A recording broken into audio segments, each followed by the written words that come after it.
పర్యటనలో భాగంగా ఇప్పటికే 8 జిల్లాల్లో పర్యటన పూర్తి చేసుకున్నారు. 9వ జిల్లాగా మెదక్ జిల్లాలో 2 రోజుల నుంచి ఆయన పర్యటన కొనసాగుతుంది. జిల్లాలోని 10 నియోజకవర్గాల్లో దాదాపు 9 నియోజకవర్గాల్లో ఆయన షెడ్యూల్ ఉండే విధంగా కార్యక్రమం రూపొందించారు. మొత్తం యాత్రల నేపథ్యంలో ఆయన ఆ సంక్షేమ పథకాలకు సంబంధించి ఎటువంటి సమీక్ష జరిపారు అనే వివరాలు మన ముఖ్యమంత్రితో తెలుసుకునే ప్రయత్నం చేద్దాం. Sir, good evening. సార్, ఈ 8 జిల్లాల్లో యాత్ర పూర్తయింది. 9వ జిల్లాలో ప్రస్తుతం నడుస్తూ ఉంది. సంక్షేమ పథకాల తీరుతెన్నులు తెలుసుకునేందుకే ఇందిరమ్మ బాటని మీరు మొదటి నుండి చెప్తున్నారు. ముఖ్యంగా మీరు గమనించిన అంశాలు ఏమన్నారు? ముఖ్యంగా సంక్షేమ కార్యక్రమాల్లో 90-95% ప్రజలకు బాగా చేరుతా ఉన్నా కూడా ఆ 5-6% మందికి ఎక్కడైతే గ్యాప్ ఉందో వాటిని నింపేదానికి ప్రయత్నం చేయటం జరుగుతూ ఉంది. మనం సాచురేషన్ మోడ్లో ఇవి ఏదైతే చేస్తున్నామో అన్ని కార్యక్రమాలు కూడా వారికి మేలు చేసేదానికి ఈ ప్రయత్నం జరుగుతూ ఉంది. ఒక పక్క సంక్షేమ అభివృద్ధి కార్యక్రమాలు వారికి నేరుగా కనుక్కొని వారికి జరుగుతూ ఉందా లేదా అని కనుక్కోవటం ఒకటి. రెండోది చేరని వారికి చేర్చే విధంగా వారికి చర్యలు తీసుకోవటం, చేరిన వారికి సంతృప్తి, మనం ఆలోచన చేస్తున్న మేలు, మనం అనుకున్న మేలు వారికి జరుగుతూ ఉందా లేదా అనేది కూడా చూస్తూ వారిని మార్పులు అవసరమైన దగ్గర, అవసరమైన జిల్లాల్లో లేక రాష్ట్రం వ్యాప్తంగా ఆ ప్రోగ్రాంలో మార్పులు కావాలంటే అది కూడా చేసేదానికి చర్యలు తీసుకోవటం జరుగుతూ ఉంది. మీరు భారీగా సంక్షేమ పథకాలు నడుపుతున్నప్పటికీ కూడా వాటిపై ప్రధాన ప్రచారాంశాలుగా ప్రధాన ప్రతిపక్షాలు ఏవైతే ఉన్నాయో అవి రెండు కూడా మీపై ఆరోపణలు చేస్తూ ఉన్నాయి. పథకాల విషయంలో కానీ ఇతరత్ర వాళ్ళు పాదయాత్రల ద్వారా ఆరోపణలకు దిగుతున్నారు. దీనిపై మీరు ఎటువంటి సమాధానం? వారి ఆరోపణలు ప్రజలు ఇంత పెద్ద ఎత్తున వారికి మేలు జరిగేటప్పుడు ప్రతి కుటుంబానికి కూడా 4-5 అంశాలు వారికి చేరేటప్పుడు నేరుగా ప్రజలు వీరి మాటలు నమ్ముతారని నేను విశ్వసించను. వారికి ప్రజలు చాలా తెలివైన వారు. ఎవరు అసత్యాలు పలుకుతున్నారో, ఎవరు అధికారంలో ఉన్నప్పుడు ఏం చేశారు అని స్పష్టంగా వారికి తెలుసు.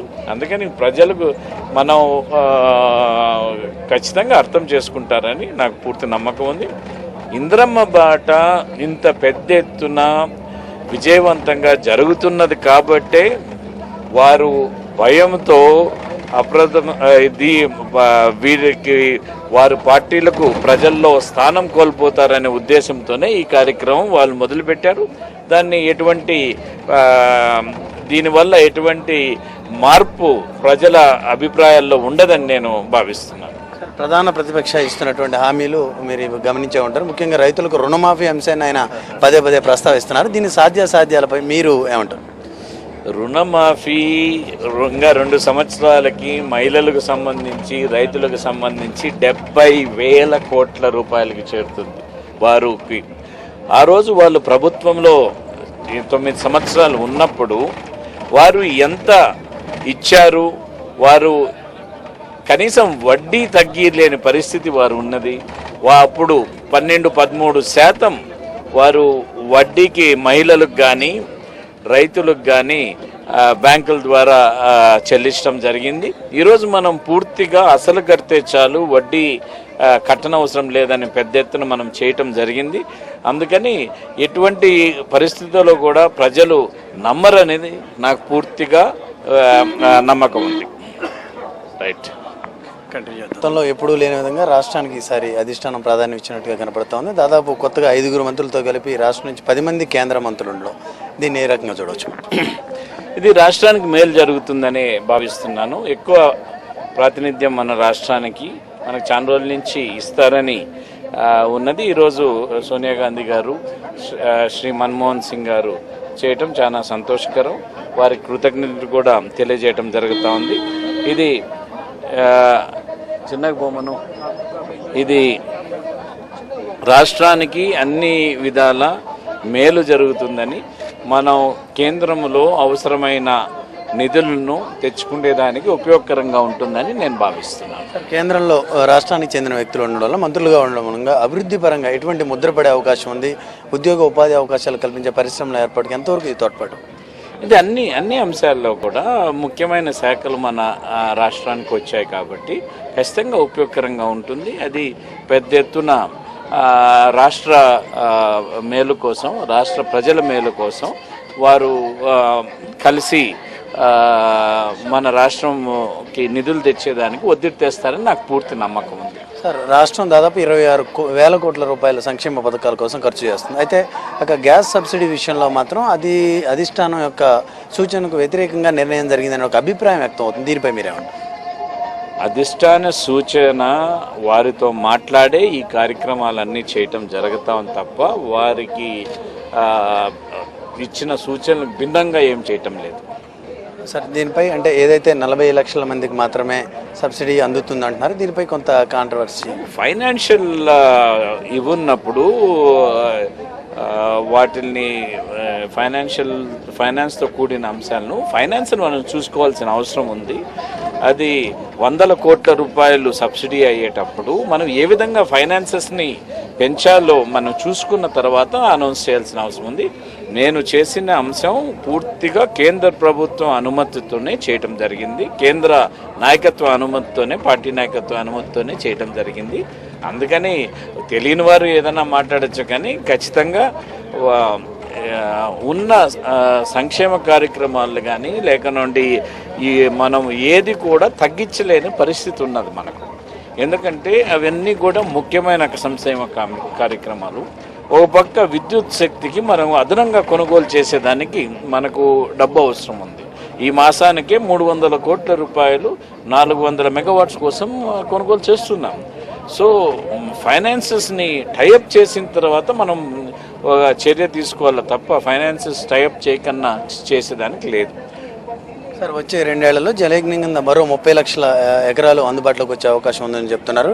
ఇటు ప్రాణహిత చేవేళ్ల కానీ అటు పోలవరంకి సంబంధించి కానీ జాతీయ హోదాకు సంబంధించి ఆ ప్రయత్నాలు ఎంతవరకు వచ్చాయి? ఈ 2 మేజర్ ప్రాజెక్ట్స్ని జాతీయ హోదా తెచ్చేదానికి అన్ని ప్రయత్నాలు చేయటం జరుగుతుంది. ఇది మేజర్ ప్రాజెక్ట్స్. వాటిని జాతీయ హోదా వస్తే 90% మనకు నిధులు వస్తాయి కాబట్టి ఇది ఖచ్చితంగా చేయటం జరుగుతుంది.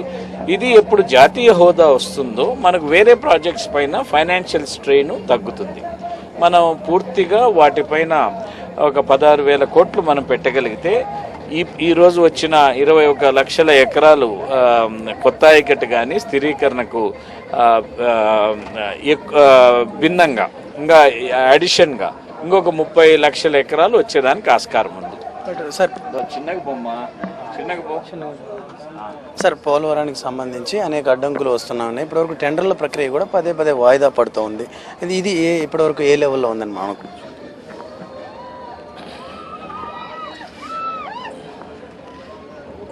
పోలవరం అది ప్రాసెస్లో ఉన్నది, ఫైనలైజేషన్ ప్రాసెస్లో ఉన్నది. అది ఆల్రెడీ ప్రభుత్వం నుంచి వారికి ఎవరైతే ఉన్నాయో అవన్నీ వెరిఫై చేసి ఇవ్వమని చెప్పి ఆదేశాలు కూడా ఇవ్వటం జరిగింది. ఎవరైతే అతి తక్కువ టెండర్ వేశారో వాళ్ళకి ఇచ్చేదానికి చర్యలు తీసుకోమని కూడా చెప్పడం జరిగింది. సార్ ఒకవైపు కాంగ్రెస్ పార్టీ అధికార పార్టీకి చెందినటువంటి ఎమ్మెల్యేలు వేరే పార్టీలోకి వెళ్ళిపోయటం కొంత నష్టంగా ఉంది. దీనికి నాయకత్వం పై కూడా దీనిపై కొంత ఇబ్బందికరమైన పరిస్థితి నెలకొనే అవకాశం ఉంది. దీన్ని ఏ రకంగా చూడాలి? దీన్ని ఎవరు పోతున్నారో వారిని మనం ఎవరిని కూడా బలవంతం చేసి పార్టీలో పెట్టుకునేదానికి లేదు. వారి భవిష్యత్తు వారు చెడు చేసుకునేటప్పుడు కొత్త క్యాండిడేట్లు మనం ఖచ్చితంగా ఇక్కడి నుంచి సెలెక్ట్ చేసి వారికి చేయటం జరుగుతుంది. మామూలుగా ప్రతి ఎలక్షన్లో కూడా ఒక 150 నియోజకవర్గాల్లో కొత్త క్యాండిడేట్లు సెలెక్ట్ చేయడం జరుగుతుంది. దాంట్లో ఇది ఒకటి అవుతుంది.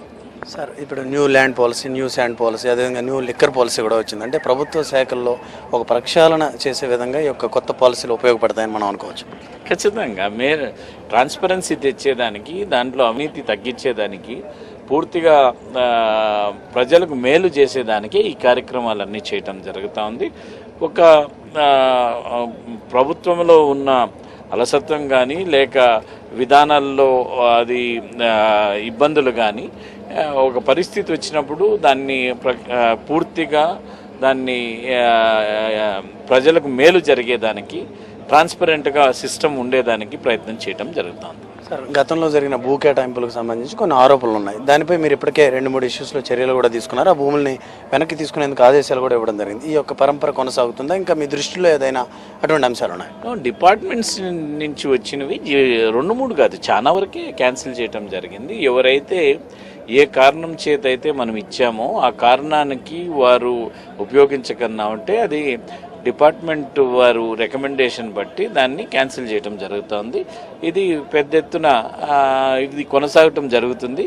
అది విధానంలోనే మనం స్పష్టంగా ఏ కారణం చేత అయితే మనం ఇచ్చామో భూమిని దాన్ని వాడకన్నా అంటే క్యాన్సిల్ చేయటం ఉంటుంది. డిపార్ట్మెంట్ ఏది వారు సజెస్ట్ చేస్తారో దాన్ని బట్టి మనం చేయటం జరుగుతుంది. ప్రభుత్వ భూమిని రక్షించే బాధ్యత మా పైన ఉంది. ఖచ్చితంగా దీని కార్యక్రమాన్ని మనం చేయటం జరుగుతుంది. రైట్. ప్రభుత్వ భూములను రక్షించేందుకు అవసరమైన కఠిన చర్యలు తీసుకోవడానికి వెనకాడేది లేదని ముఖ్యమంత్రి చెబుతా ఉన్నారు. అదేవిధంగా గ్యాస్ సబ్సిడీ విషయంలో కూడా అధిష్టానానికి తెలిపిన మీదటే నిర్ణయం తీసుకున్నామని కూడా ముఖ్యమంత్రి చెప్తా ఉన్నారు. కెమెరామెన్ అశోక్తో రమేష్ మెదక్.